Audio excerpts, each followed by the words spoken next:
Welcome back, panelists here. Michael Beschloss, NBC News presidential historian, and more importantly, author of the new book, Presidents of War. DANIELLE Pletka of the American Enterprise Institute. Kasie Hunt, our Capitol Hill correspondent, and of course, host of KCDC on MSNBC. And Republican strategist Al Cardenas, who, like me, is much relieved at our Miami Hurricanes this morning. All right, guys, let me throw up. There's one good piece of good news about our friends in the United States Senate, left and right. They do agree on one thing: a broken Senate. Here are the Republicans talking about this process. It was a sad charade. John Cornyn, Mitch McConnell, an embarrassment to the Senate. Lisa Murkowski, horrible process. Chuck Grassley, almost rock bottom. John Kennedy hit bottom and started to dig. Democrats, Heidi Heitkamp, process has been bad. Kamala Harris, a failure of this body. Chris Van Hollen, a sham process. Chuck Schumer, one of the saddest, most sordid chapters. So there's some unity in the United States Senate, Kasie Hunt. Yes, some unity in the fact that it's all a total mess. I've been covering Congress for 10 years, and I'm struggling to remember a point that feels lower than this one. And I think that there are some very real questions among even the people who are most committed, and Senator Coons, who you just talked to, is somebody I would put in that category. There are also, of course, Republicans I would put in that category as well. People have real doubts about what the role of the Senate is going to be going forward. And, you know, there's a lot of people you could blame for that. But your line of questioning about judicial nominees is really one of them. And it started with the Democrats and Harry Reid when he took away the filibuster for those circuit court judges, and it got lower when Mitch McConnell did it for the Supreme Court nominations. And I wish I could sit here and say that I thought it was going to get better, but I don't see it. Well, look, if you look at the Senate votes, going back to Ruth Bader Ginsburg, who received over 90 votes, Nancy Day O'Connor, unanimous, Sonia Sotomayor and others, it's obvious that we've moved the bar in terms of how do we define advice and consent.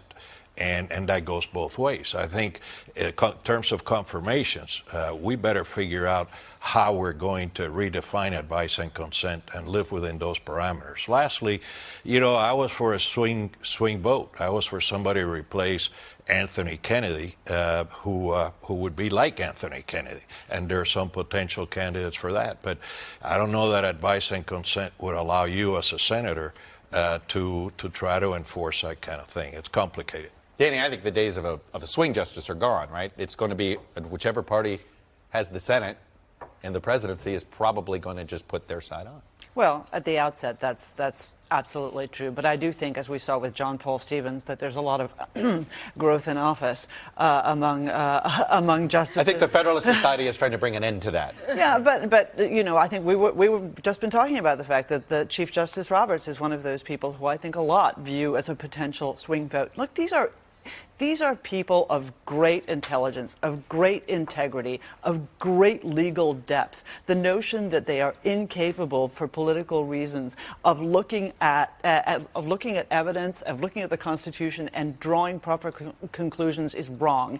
This process, apart from anything else, has demeaned the court, not by putting Justice Kavanaugh on it, but by discussing the court as if it is a plaything of national politics. And Michael, bring that historical perspective to that, because it's not the first time we've had these fights with the court. But I do think now there is this perception, oh, those robes are red and blue. They're not black anymore.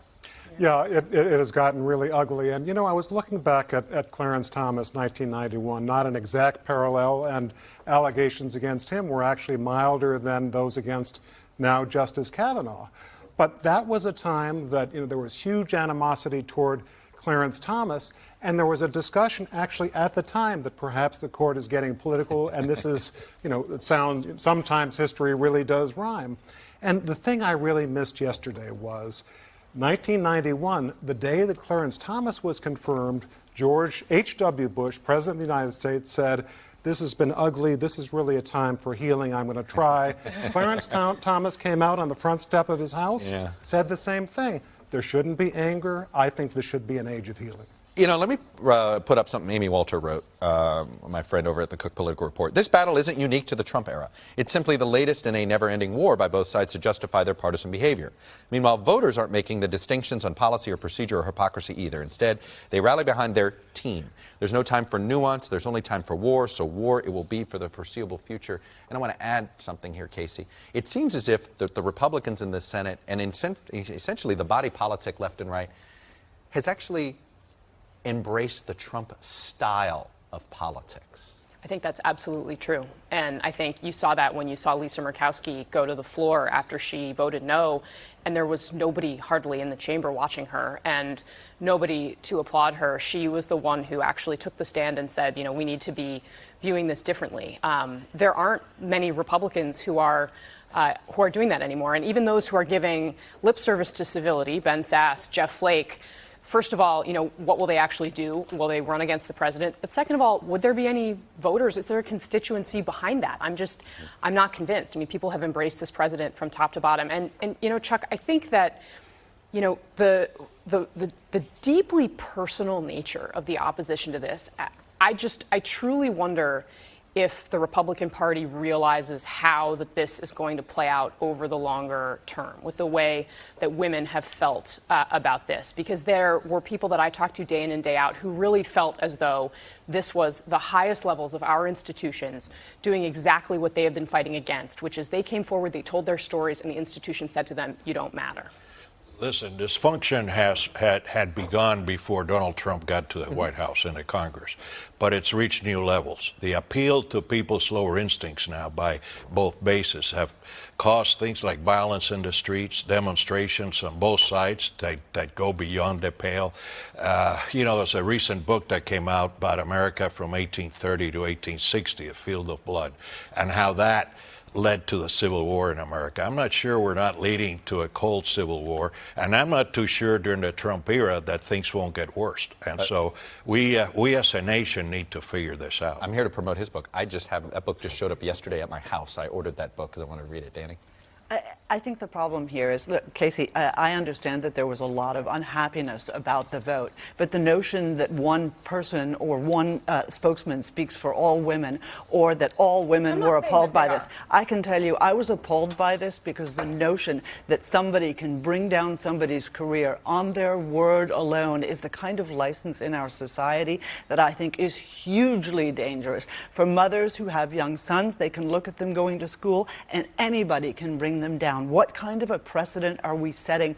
What kind of agency are we denying women? What kind of action are we taking against people who are survivors of sexual assault and who have been hurt by this because someone who wasn't really credible stood up and didn't have the corroborating evidence from the people she suggested she had it from? I think that the perception from some of these women is that, Chris Coons made this point about the job interview, but you know, for many women, as they grow up, they are sent the message that you better do it cleaner and better than that guy, because if you're the one who screws up, you're going to pay the price. And I think there was a sense that Judge Kavanaugh never in his life had to face that kind of consequence. All right, I'm going to pause it here. We're actually going to get another side of the discussion on the Me Too movement.